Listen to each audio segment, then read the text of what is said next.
Bonjour à tous et bienvenue dans cette nouvelle vidéo.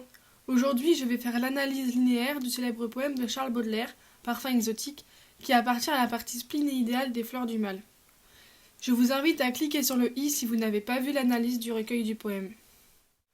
Bien entendu, comme dans les vraies conditions de l'oral, avant de faire l'explication linéaire, je vais lire le texte.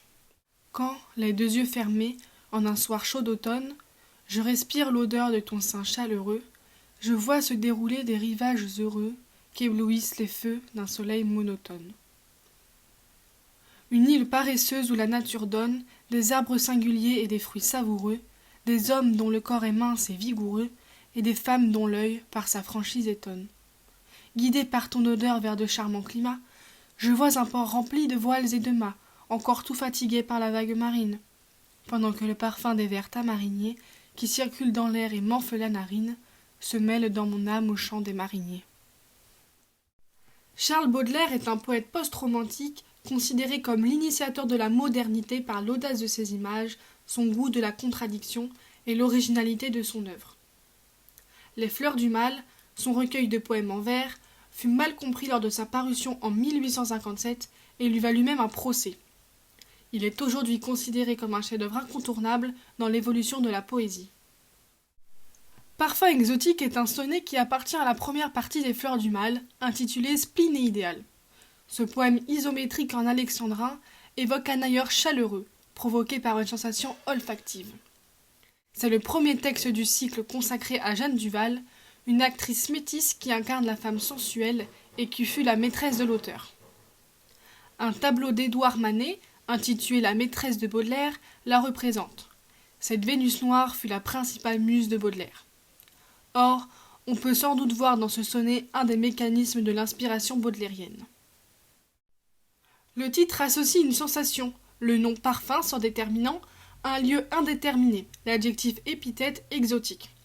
Mais il indique aussi une réalité, un moment vécu, comme en témoigne l'emploi du présent dans le second vers et le repère temporel du premier, un soir chaud d'automne. Commençons l'explication linéaire par le premier vers et le premier quatrain. Quand, les deux yeux fermés, en un soir chaud d'automne. Ce quatrain, comme le suivant, ne comporte qu'une phrase, et il possède le même schéma de rime embrassé, ce qui est conforme au sonnet régulier. La conjonction initiale mise en apostrophe donne un caractère solennel à ce moment. Le cadre est vaguement précisé, avec les termes soir et automne, mais déjà ce premier vers met l'accent sur les sensations tactiles, avec les deux yeux fermés, ou plutôt ressentir la sensation des yeux fermés, ou bien un soir chaud d'automne. Ici, on parle de la sensation de chaleur sur la peau. Passons au vers 2. Je respire l'odeur de ton sein chaleureux. Cet alexandrin très rythmé est un tétramètre, et il semble prolonger cette fragrance grâce aux allitérations en R et aux assonances en E. Il associe aussi le pronom personnel je, qui représente l'auteur, à l'adjectif possessif ton, qui désigne la femme. Le sein suggère à la fois l'érotisme et la sensualité, d'autant plus que le mot chaleureux qui rappelle l'adjectif chaud du premier vers indique aussi une sensation tactile et personnifie le sein.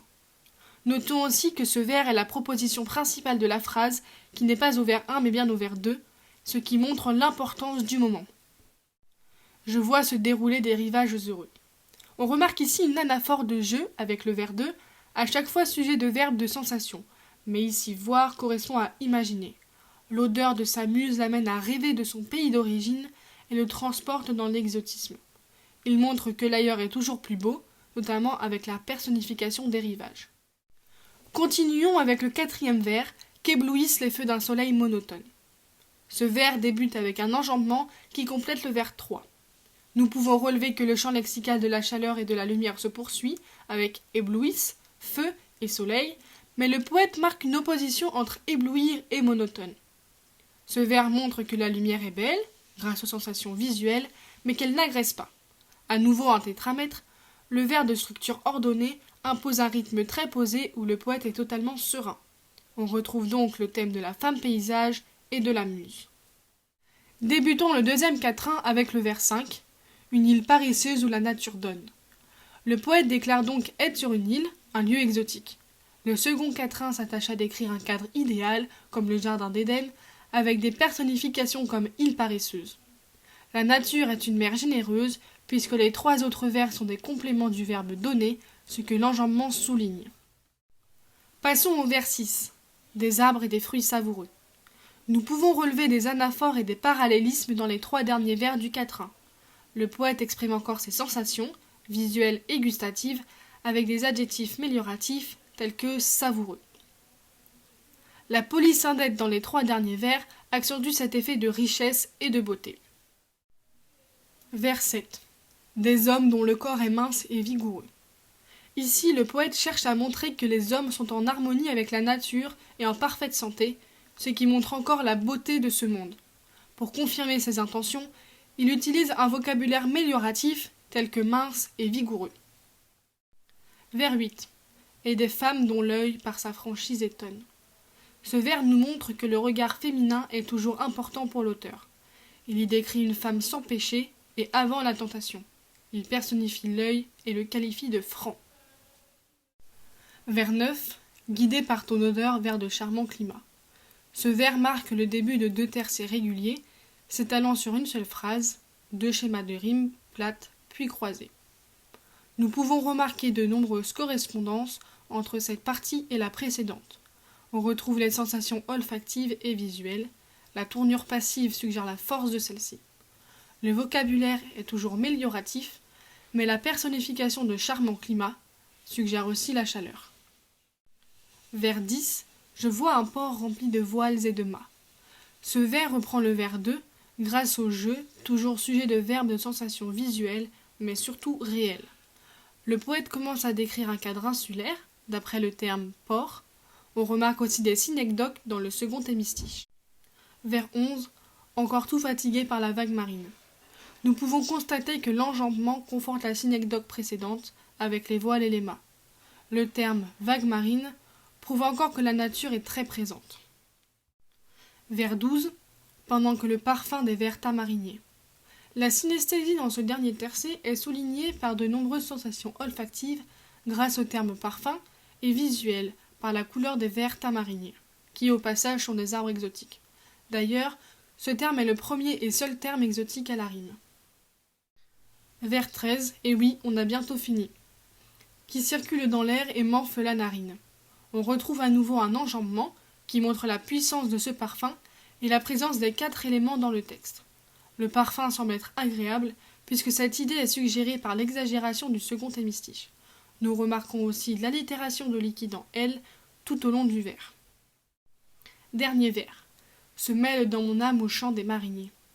Les rimes riches, entre tamarinier et marinier, et les sonorités nasales sont importantes.